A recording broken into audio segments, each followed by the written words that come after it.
ఎప్పుడైనా డాక్టర్ గారు మిమ్మల్ని షాప్కి తీసుకెళ్ళి చీర కొని పెట్టారా? ఎప్పుడు ఆయనే కొంటారు. సెలెక్ట్ చేస్తారా? నేను కట్టే ప్రతిసారి రాజశేఖర్ గారు సెలెక్ట్ చేయాల్సిందే అన్నీ. అసలు ఏది కూడా తను సెలెక్ట్ చేయని చీర నేను కట్టుకుంటే వెంటనే ఆయన తెలిసిపోతుంది. ఎప్పుడైనా మా చెల్లి వాళ్ళు ఏదైనా గిఫ్ట్ చేశారనుకోండి, అది మామూలు బ్లౌజ్ కుట్టించి నేను కట్టుకుంటే ఈ చీర నేను సెలెక్ట్ చేయలేదా అంటారు. అంత గుర్తుంటుంది దానికి. అబ్బా, వెరీ రేర్ క్వాలిటీ. అవును, చాలా మంది చెప్తారు అనమాట.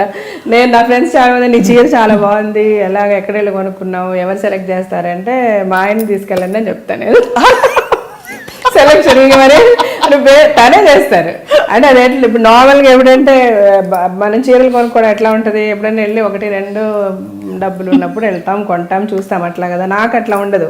నా శారీ పర్చేసింగ్ అంతా ఎప్పుడు తనకి టైం ఉంటే అప్పుడు వెళ్తే ఒకేసారి ఒక 20 చీరలు, 15-20 శారీస్ అయితే 30 అట్లా కొనేస్తా తనకి నచ్చినవన్నీ. ఆ షాప్లో వెళ్తే చాలాసేపు ఒక 4-5 hours ఉంటాము. తనకి టైం ఉన్నప్పుడు వెళ్ళి తనకి నచ్చిన శారీస్ అన్ని కొనేస్తారు అనమాట. అట్లా నాది కాన్స్టెంట్ షాపింగ్ ఉండదు. వన్స్ ఇన్ కొనేస్తారు. అలా మీరు కూడా ఆయన కోసం షాప్ చేస్తారా? ఆయన సెలెక్షన్ అంటే ఇద్దరమే కలిసే వెళ్తాం మోస్ట్లీ. లేదు నేను ముందు వెళ్ళి సెలెక్ట్ చేసి పెట్టాక తను వచ్చి చూస్తారు. మోస్ట్లీ మా ఇద్దరి టేస్ట్ ఒకేలా ఉంటుంది.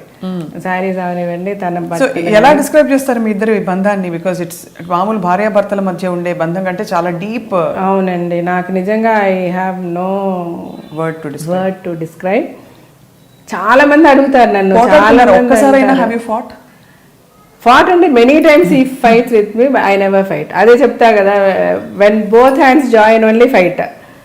So when the other hand is not there, ఈ హ్యాండ్ ఎండ్ సేపు ఫైట్ చేయలేదు. అంటే తనకి ఎట్లా అంటే బేసికల్గా ఎవరు ఏం తప్పు చేసినా కూడా first he will hit it on me. ఎందుకంటే తను మొత్తం నా మీదే డిపెండ్ అవుతారు. ఏదున్నా తనకి ఏం కావాలన్నా నాతోనే చెప్తారు, ఏం చేయాలన్నా నేనే చేయాలి. సో రాజశేఖర్ గారు ఇంకోటి ఏంటంటే ఆయన చాలా పర్ఫెక్షనిస్ట్. 1కి 10 సార్లు చెప్తారు, ఇంకా మళ్ళీ 11th టైం మిస్టేక్ చేస్తే మటుకు తనకు చాలా కోపం వస్తుంది. హీస్ లిటిల్ షార్ట్ టెంపర్డ్ కూడా. తనకి ఏంటంటే రిపీటెడ్గా మిస్టేక్స్ చేస్తే ఒకసారి చెప్తావు, 2 సార్లు చెప్తావు, 3 సార్లు చెప్తారు. దెన్ ఇన్నిసార్లు చెప్పిన తర్వాత కూడా ఆ మిస్టేక్ ఎందుకు జరుగుద్ది?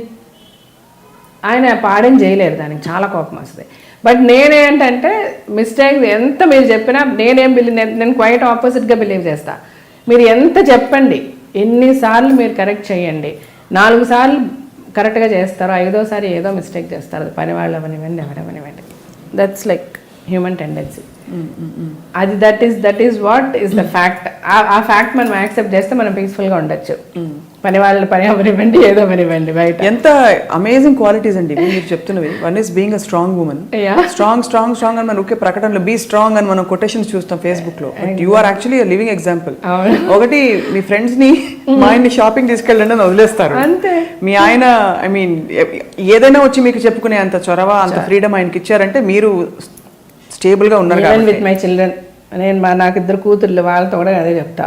అంటే ఒక ఏజ్ తర్వాత పిల్లలకైనా కూడా ఎవరికన్నా కూడా ఫోర్స్ చేస్తే ఏది నడవదండి లైఫ్లో. అది ఎవరు అవ్వనివ్వండి, నీ భర్త అవ్వనివ్వండి, మీ పిల్లలు అవ్వనివ్వండి. నా హస్బెండ్ని కూర్చోబెట్టి నువ్వు ఇంకొక అమ్మాయి తెల్లకూడదని నేను బెత్తం పట్టుకొని కొట్టినంత మాత్రాన వెళ్ళకుండా ఉండడు. Will it happen? No. So సైకలాజికల్గా తను ఫీల్ అవ్వాలి, ఓకే హార్ట్ఫుల్గా నో, నా వైఫ్, నా ఫ్యామిలీ, నా పిల్లలు, నా లైఫ్ ఇది, నేను ఈ తప్పు చేస్తే నేను ఇట్లా సఫర్ అవుతాను అన్నది నువ్వు జెన్యున్గా ఫీల్ అయితే తప్ప నువ్వు ఎంత కొట్టుకున్నా కూడా ఆ మనుషుల మార్పు రాదు. సో అది తెప్పించగలిగితే తెప్పించే విధంగా మనం బిహేవ్ చేసి ఆ సర్కమ్స్టాన్సెస్ క్రియేట్ చేసి అప్పటికే వాళ్ళు అర్థం చేసుకోకుండా పిచ్చి పనులు చేస్తే అలాంటి వాళ్ళని వదిలేయాలి. అలాంటి వాళ్ళ గురించి ఇంకా పట్టించుకోకూడదు. అది మేబీ ఇనీషియల్గా కొంచెం పెయిన్ ఉండొచ్చు, అరే వదిలేసామని పోతే పోయింది, వాళ్ళ జీవితంలో మారరు. ఇంకా పిల్లలైనా అంతే.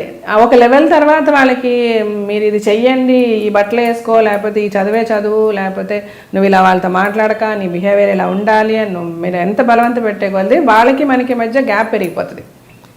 ఆ తర్వాత నుంచి వాళ్ళు they start lying to us, మనకు అబద్ధాలు చెప్పడం మొదలు పెడతారు. ఆ పరిస్థితి మనం కల్పించుకుంటాం. మమ్మీ ఓకే, అమ్మ ఒప్పుకోదు, నాన్న ఒప్పుకోడు, సరే ఇలా చెప్పి ఇలా చేద్దాం అన్నది క్రియేట్ చేసిన రోజు వాళ్ళు మన చేతుల్లోంచి వెళ్ళిపోయినట్టే.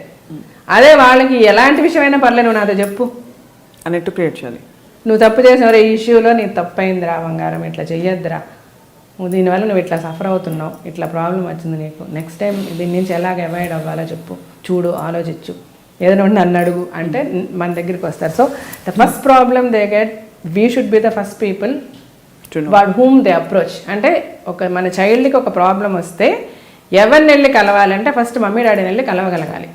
అలాంటి ఒక రిలేషన్షిప్ మనం క్రియేట్ చేసిన రోజు మన పిల్లలు సేఫ్గా ఉంటారు. లేని రోజు ఎట్లా మీరు ఎన్ని పెట్టండి, ఎన్ని చేయండి, హాస్టల్లో పెట్టండి, అమెరికా పంపించండి, లండన్ పంపించండి, చుట్టూ 10 మంది మార్షల్స్ని పెట్టండి, వాళ్ళని మనం సేవ్ చేయలేం.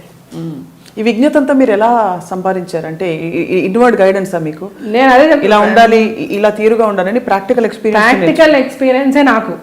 లుకింగ్ మై సరౌండింగ్స్, నా చుట్టుపక్కల ఏం జరుగుతుంది, సొసైటీలో ఏం జరుగుతుంది, ప్రపంచంలో ఏం జరుగుతుంది, నేను ఫేస్ చేసే ఇష్యూస్, వాటికి మనం డెఫినెట్గా ఏదో ఫస్ట్ పిల్లల్ని తిట్టేస్తాం, దానికి వాళ్ళు ఎలా రియాక్ట్ అవుతున్నారు, అదే పిల్లల్ని తిట్టడం లేదు, మంచిగా చెప్తున్నాం, దీనికి వాళ్ళు ఎలా రియాక్ట్ అవుతున్నారు, ఇదే వర్కౌట్ అవుతుంది వీళ్ళతో. సో ఇలాగే ఉందాం ఈ క్యారెక్టర్తో, ఈ క్యారెక్టర్ ఎట్లా బిహేవ్ చేస్తుంది, ఈ క్యారెక్టర్ బిహేవియర్ ఇలా ఉంది కాబట్టి ఈ క్యారెక్టర్కి ఇలా చెప్తేనే నడుస్తుంది అని. అలాగే అంతే సింపుల్. ఒకలా చూస్తే చాలా డీప్ ఫిలాసఫీ ఇంత ప్రాక్టికాలిటీ మీరు పాటించేది. మేబీ అదే నాకు డీప్ ఫిలాసఫీ. చాలా మంది స్పీచ్ చేసే పలానా స్వామీజీ గారు స్పీచ్ చాలా బాగుంటుంది, లేకపోతే పలానా ఇది అది అని చెప్తే నేను చూస్తున్నప్పుడు నాకు అనిపిస్తుంది అంతే, ఇదంతా ఫ్యాక్ట్స్ ఆఫ్ లైఫే, నాకు తెలిసినవి ఇవి, నేను వినను కూడా ఇంకా తర్వాత నాకు అర్థం చేసుకున్నవే. ఇంక దీనికి మళ్ళీ టైం వేస్ట్. దానికి మనం ఓపిక్గా కూర్చొని మన జీవితం ఏంటని మనం అర్థం చేసుకుంటే మన జీవితమే బిగ్గెస్ట్ లెసన్ అండి లైఫ్. అంతే. ఇప్పుడు నా చైల్డ్హుడ్ నుంచి నేనేం ఫేస్ చేసి ఉంటాను. కష్టాలు పడ్డారండి చిన్నప్పుడు? బాగా. అంటే మాది చాలా ఎటువంటి మిడిల్ క్లాస్ ఫ్యామిలీ. అంటే కష్టాలంటే ఒకటండి, మా ఫ్యామిలీ వీ వర్ నాట్, మాకు డబ్బులు ప్రాబ్లం ఉండింది, మేము రిచ్ కాదు. సో మా స్కూల్ ఫీజుల దగ్గర నుంచి మా మమ్మీ డాడీ మా ఇంటి అద్దెలు కట్టడం దగ్గర నుంచి పండగకి కొత్త బట్టలు, అంటే బట్టలు అదే సిచ్యువేషన్స్ ఉండేవి మాకు. ఎట్లా అంటే పండగ బట్టలు కొనడానికి డబ్బులు లేవు, మా మదర్ చీర ఏదన్నా చింపి మాకు కుట్టించే లెవెల్కి కూడా మేము చూసాం, నేను చూసానండి. అవును, చాలా మిడిల్ క్లాస్ ఫ్యామిలీస్ అదే జరుగుతుంది. నాకు రేపు బర్త్డే, నేను స్కూల్కి కొత్త బట్టలు వేసుకోవాలి, ఎట్లాగంటే తన చీర ఒకటి చింపి మా అమ్మ కుట్టించేది ఇంట్లో. సో ఇవన్నీ కూడా చూశాను నేను. సో నాకు అందుకని ఈరోజు నేను బెంజ్ కార్లో తిరిగినా లేకపోతే ఫ్లైట్లో వెళ్ళినా నేను ఎగ్జైటే కాను. నాకు గబుక్కుమని కాలేదా, నేను ఆటోలో వెళ్ళడానికన్నా నేను రెడీ, బస్సులో వెళ్ళడానికన్నా నడిచన్నా వెళ్ళిపోతాను నేను. బట్ ఇవన్నీ కూడా నా పిల్లలకైతే నేను చెప్తా, మీరు ఇలా ఉండాలి అని నేను ఎప్పుడు చెప్పలేదు, కానీ వాళ్ళందరికీ నా లైఫ్లో జరిగినాయి అన్నట్టు చెప్తా వాళ్ళిద్దరికి. సో వాళ్ళు కూడా ఓకే ఓకే. నా ఉద్దేశం ఏంటంటే వాళ్ళ ఏదైనా ఒక ఇష్యూ వచ్చినా కూడా నేను చెప్తానంటే ఇది ఇలా చేస్తే ఇలాగా మైనస్ అయ్యే అవకాశం ఉంది, ఇది ప్లస్ అయ్యే అవకాశం ఉంది, డెసిషన్ మీది అని చెప్పేస్తారు. అంతే. ఎంతవరకు నేను చెప్పగలను అంతవరకే. Beyond that you are going to చూస్, నీ లైఫ్ నువ్వు చూస్ చేసుకో. వాళ్ళ కోసం ఫిల్మ్ ఇండస్ట్రీలోకి వాళ్ళు రావాలని మీరు అనుకోరా? అంటే నేను రావద్దని ఎప్పుడు అనుకోలేదు. నాకు ఇండస్ట్రీ మీద చాలా గౌరవం ఉంది. Both pretty, very pretty. And I love this industry. Rajasekhar గారికి కానీ నాకు కానీ ఇండస్ట్రీ చాలా ఇష్టం. ఈరోజు రాజశేఖర్ గారు, జీవిత గారు అని అందరూ మాట్లాడుతున్నారంటే ఇండస్ట్రీనే కారణం. అండ్ దీనికంటే గొప్ప ఇండస్ట్రీ లేదు. మా పిల్లలు యాక్ట్ చేస్తామంటే కాదనే ఇది కూడా మాకేమీ లేదు. కాకపోతే ఒకటి వాళ్ళిద్దరికీ కూడా మేము ఇద్దరు ఏం చెప్తామంటే, నేను కానీ రాజశేఖర్ గారు కానీ, ఇది only luck based. I mean ఎంత టాలెంట్ ఉన్నా కూడా this is not a permanent thing. ఇది పర్మనెంట్గా ఎవరు కూడా సినిమా ఇండస్ట్రీలో అలా ఉండిపోతారని లేదు. Forever you are not going to sustain here. ఎవరికైనా ఒక పీరియడే ఉంటుంది. సో ఆ పీరియడ్ వరకు తర్వాత మీరు ఏంటి అన్నది మీరు ఆలోచించుకోవాలి. ఒకటి పెళ్లి చేసుకోవాలి. పెళ్లి చేసుకునే ముందు అకాడమిక్స్ స్ట్రాంగ్ కూడా. అంటే పెళ్లి అనేది అగైన్ మళ్ళీ ఒక క్వశ్చన్ మార్క్. ఇవాళ పెళ్లి అనేది ఎంతవరకు సక్సెస్ఫుల్గా ఉంటుంది, ఎంతవరకు నువ్వు హ్యాపీగా ఉండగలుగుతావు, ఎలాంటి వ్యక్తి నీ లైఫ్లోకి వస్తాడు, నువ్వు అతనితో ఉండగలవా లేదా.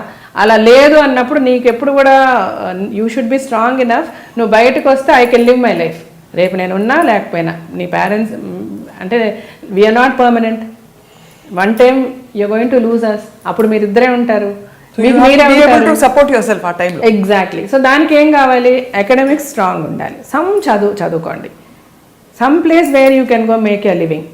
మన దగ్గర మన వెనకుంటే డబ్బులు కూడా పర్మనెంట్ కాదు. ఈరోజు ఒక డీషా బిల్డింగ్ ఉందో, లేకపోతే ఇంకో చోట ఇంకోటి ఉందో, డాడీ డబ్బులు సంపాదిస్తున్నారో, మమ్మీ అడిగితే ఏదైతే అది కొనిస్తుందో, ఇవి కూడా పర్మనెంట్ కాదు. ఇది మమ్మీ డాడీ ఉన్నంత వరకు. ఆ తర్వాత ఏంటి అంటే మీకు మీరే.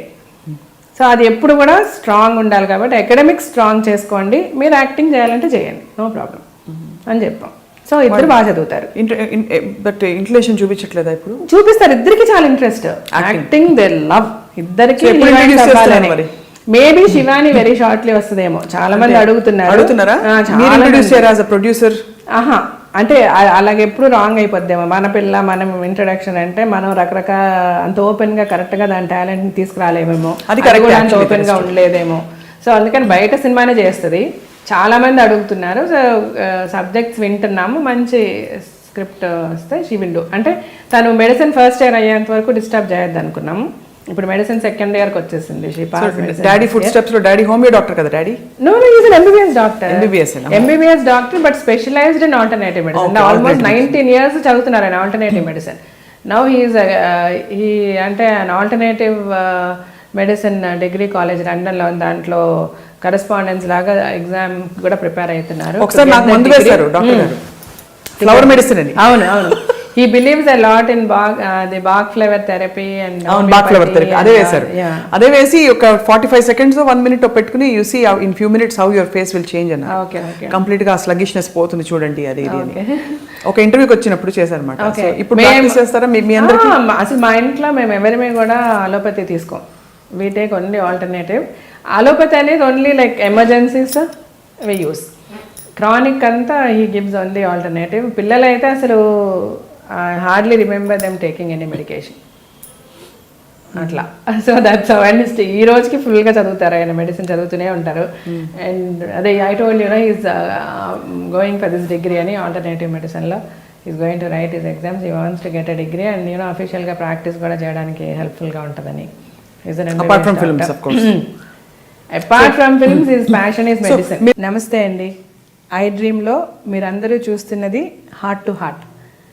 ఇంకా ఇలాంటి మంచి ప్రోగ్రామ్స్ ముందు ముందు మీరు చాలా చూడడానికి మీరందరూ please subscribe to I dream.